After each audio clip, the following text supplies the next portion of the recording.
Pada tanggal 1 September tahun 2022, seperti biasa pagi itu Misnawati 17 tahun berpamitan kepada orang tuanya untuk pergi sekolah. Misna saat itu memang merupakan siswi SMA. Kedua orang tua Misna juga nggak curiga atau berpikiran aneh-aneh ya ketika anak gadisnya itu pamit sekolah. Padahal tanpa mereka ketahui, Misna ini sebenarnya punya rencana lain. Jadi hari itu dia memang udah niat untuk gak masuk sekolah karena dia udah janjian sama seseorang untuk bertemu lalu main. Dan orang itu adalah Arjun, pacarnya yang juga masih berusia 17 tahun. Mereka berdua ini sama-sama masih SMA, tapi lain sekolah. Hari itu Arjun juga bolos sekolah demi bertemu dengan Misna. Jadi Arjun dan Misna memang sudah sekitar 2 bulan berpacaran.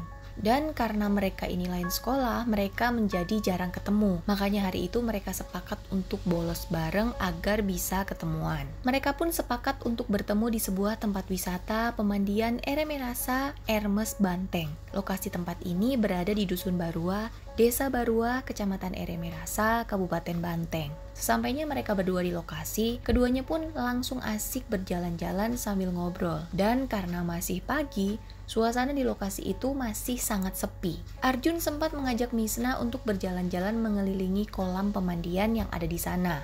Setelah puas, Arjun lalu mengajak Misna untuk melipir mencari tempat yang bisa mereka gunakan untuk duduk.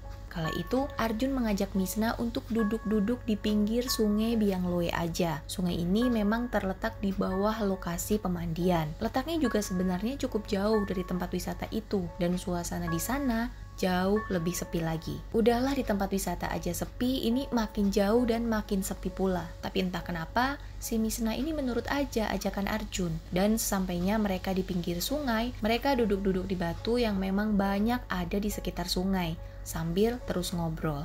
Sampai akhirnya mereka berdua ini berciuman. Tapi tidak sampai di situ aja. Karena beberapa saat kemudian si Arjun ini malah mengajak Misna untuk berhubungan badan di lokasi itu. Saat itu Misna menolak ajakan Arjun. Tapi Arjun terus dan terus merayu Misna. Dan karena Misna ini melihat jika Arjun pantang menyerah banget, Misna pun kemudian bilang jika dia sedang mens. Saat itu Arjun memang berhenti merayunya, tapi berubah jadi marah. Dia kemudian mulai menuduh Misna telah berselingkuh di belakangnya. Suasana yang tadinya romantis itu berubah menjadi tegang saat Arjun dan Misna saling berdebat. Bukan tanpa alasan Arjun ini menuduh Misna berselingkuh, karena ternyata beberapa hari sebelumnya Arjun ini sempat melihat unggahan story Misna di mana saat itu dia sedang bersama cowok lain. Dan hal inilah yang sebenarnya menjadikan Arjun mengajak Misna bertemu hari itu. Jadi dia ini ingin menanyakan hal itu secara langsung kepada Misna. Karena jujur saja Arjun sangat cemburu dengan tindakan Misna. Mendengar ini, Misna pun tidak bisa mengelak. Dia bahkan kemudian mengaku jika dia memang sudah punya pacar baru, yaitu cowok yang kemarin dia jadikan story. Dan begitu mendengar jawaban Misna, Arjun ini sangat marah dan sakit hati. Dia yang emosi segera mencekik leher kekasihnya. Misna yang panik tentu saja berusaha melawan. Tapi sayangnya dia kalah tenaga. Setelah kurang lebih 10 menit dicekik, Misna pun lemas terkulai di atas batu kali. Melihat itu, Arjun yang masih diliputi amarah mengambil sebuah batu besar yang ada di sungai dan mulai memukuli kepala Misna hingga kepala Misna ini retak dan hampir tidak berbentuk lagi. Beberapa saat kemudian, Arjun ini kembali tersadar. Dia pun mulai panik ketika melihat keadaan Misna. Dia lalu kemudian mengeluarkan sebuah badik atau sejenis pisau panjang senjata tradisional Sulawesi yang dia simpan di dalam tasnya. Dengan sadis, Arjun kemudian memutilasi kedua kaki Misna dengan menggunakan badik dan batu kali sebagai tatakannya. Ternyata hal itu dimaksudkan untuk menghilangkan jejak, karena setelah itu kedua kaki Misna ini dilemparkan begitu saja ke semak belukar yang ada di pinggiran kali. Sementara sisa jasad Misna dia pindahkan ke arah batu-batu besar yang ada di kali, agar jasadnya tidak mudah terlihat. Arjun lalu bergegas meninggalkan lokasi dan jasad Misna begitu saja. Setelah sebelumnya dia mengambil HP Misna. Badik yang dia bawa pun dicuci dengan air sungai lalu dimasukkan lagi ke dalam tasnya. Arjun kemudian meninggalkan lokasi untuk menuju ke sekolahnya. Iya, Arjun ke sekolah karena suasana saat itu memang bisa dibilang masih pagi. Arjun yang awalnya berencana buat bolos, akhirnya memutuskan untuk datang ke sekolahnya. Walaupun jelas-jelas dia sudah sangat terlambat. Yang nggak kebayang adalah dia ini kan habis melakukan tindakan super sadis yang mungkin bagi kebanyakan orang itu sangat traumatis ya. Ini dia bisa loh dengan tenang balik lagi ke sekolah, belajar bareng teman-temannya, seolah-olah nggak ada apa-apa. Arjun manusia atau bukan ya? Nggak ngerti lagi. Sementara itu sorenya di rumah Misna, kedua orang tuanya mulai khawatir. Karena dimana seharusnya Misna sudah pulang, dia ini nggak kunjung datang juga. Ditunggu sampai malam, ini anak juga nggak pulang-pulang. Coba ditelepon dan di WA juga nggak ada respon. Bahkan nomornya sudah tidak bisa dihubungi lagi. Kala itu, kedua orang tua Misna mencoba menghubungi teman-teman Misna, menanyakan apakah Misna ini ada sama mereka atau tidak. Tapi, belum selesai kekhawatiran mereka karena Misna nggak juga pulang, mereka ini makin kaget lagi setelah mendapatkan informasi kalau ternyata Misna hari itu tidak masuk sekolah.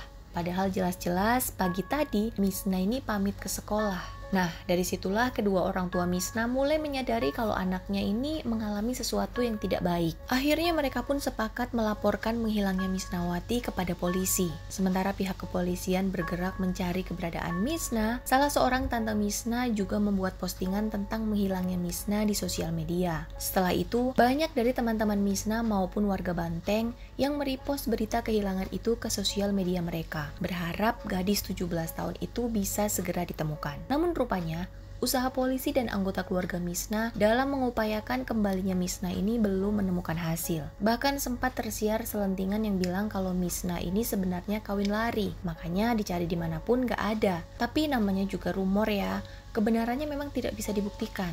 Sampai akhirnya 10 hari kemudian atau tepatnya pada tanggal 11 November tahun 2022, salah satu warga desa sekitar pemandian Ermes menemukan sesuatu yang sangat mengerikan di bantaran Sungai Biangloe. Jadi si warga ini sengaja datang ke Sungai Biangloe dan mencari tempat yang tersembunyi karena dia ingin buang air.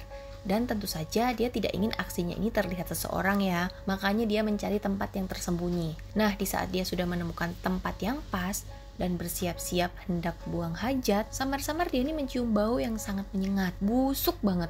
Saking baunya dia ini sampai menunda dulu niat untuk buang hajat dan mulai mencari sumber bau itu. Karena menurut dia ini tuh baunya nggak masuk akal banget, benar-benar menusuk yang seumur-umur dia itu belum pernah nyium bau setajam itu. Hingga akhirnya dia kaget sekaget-kagetnya setelah menemukan sumber bau tersebut. Karena ternyata bau itu berasal dari potongan kaki manusia yang telah mulai membusuk. Dia yang kaget, takut, dan panik segera melaporkan penemuannya itu kepada warga sekitar, yang selanjutnya diteruskan kepada pihak kepolisian. Polisi pun dengan cepat menindaklanjuti laporan warga ini dan segera menyisir seluruh area Sungai Biangloe. Hingga akhirnya polisi berhasil menemukan jasad manusia dengan kondisi yang telah membusuk tanpa kaki. Jasad ini ditemukan di balik batu yang ukurannya cukup besar di sungai tersebut.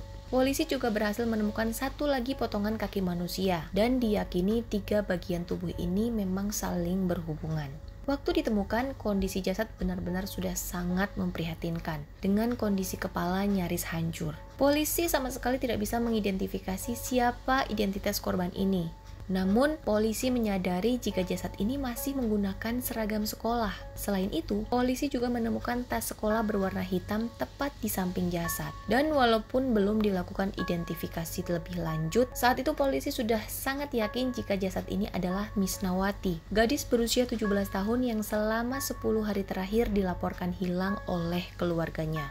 Penemuan jasad ini segera menggemparkan masyarakat Banteng dan sekitarnya, tidak terkecuali keluarga Misna. Mereka yang saat itu masih menunggu berita baik kepulangan Misna seketika lemas. Apalagi saat mereka dihubungi pihak kepolisian untuk mencoba mengidentifikasi jasad yang ditemukan. Walaupun polisi saat itu belum secara gamblang menginformasikan jika kemungkinan itu adalah jasad Misna, namun jika disebutkan ciri-ciri dan barang-barang yang ditemukan di samping sang jasad, pihak keluarga Misna sudah sangat yakin ini adalah jasad putri mereka yang hilang. Dan begitu mereka melihat secara langsung, mereka pun tidak menyangkal jika ini memang jasad Misnawati, anak mereka. Tanpa membuang waktu sedikit pun, polisi mulai melakukan penyelidikan atas kasus ini. Polisi segera meminta keterangan-keterangan dari orang-orang yang mengenal Misna, keluarga, teman-teman sekolah, warga sekitar, tetangga, termasuk Arjun, pacarnya Misna. Awalnya, polisi ini tidak mencurigai siapapun di antara para saksi-saksi yang ada. Satu persatu polisi menanyai mereka, dan ya belum ada yang menjurus sebagai suspek tersangka. Sampai akhirnya polisi mencurigai Arjun.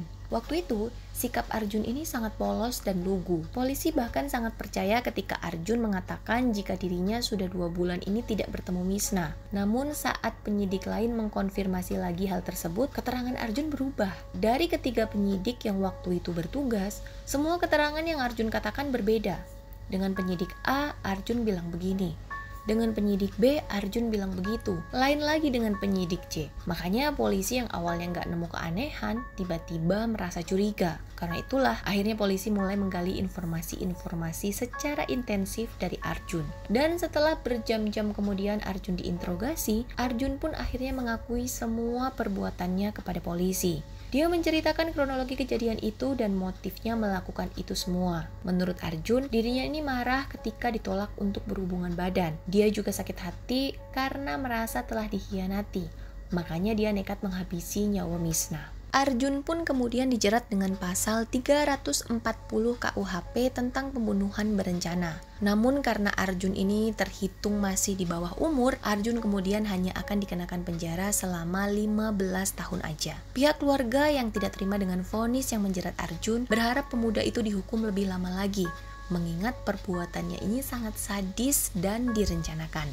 Semoga almarhum Misna tenang di atas sana dan semoga keluarga Misna diberi kesabaran seluas-luasnya dalam menerima kepergian Misna. Terima kasih banget untuk yang sudah melihat video ini dari awal hingga akhir. Makasih ya. Aku beneran seneng banget kalau kalian nonton dan suka.